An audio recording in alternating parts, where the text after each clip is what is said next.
হ্যাঁ, আজকে কথা বলবো এই মাউয়ার পোলা তান্ত্রিককে নিয়ে।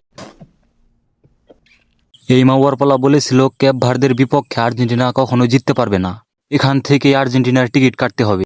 কিন্তু খেলা শেষে দেখা গেল তিনটা আসলা ভাত সরিষার তেল দিয়ে মাখিয়ে তার পিছন দিয়ে ভরে দেওয়া হয়েছে।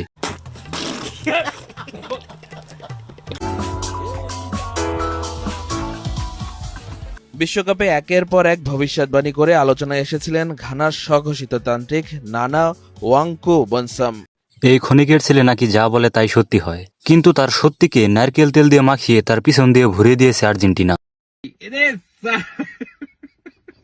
একটি পত্রিকায় তান্ত্রিক জানিয়েছে খেলার 90 মিনিটের মাথায় নাকি তার পাউডার শেষ হয়ে গিয়েছিল, সেই কারণে আর্জেন্টিনা জিতে গিয়েছে। সে আরও জানিয়েছে তাকে জাদুমন্ত্র করার জন্য ক্রিস্টিয়ানো রোনালদো 2 কোটি টাকা দিয়েছিল।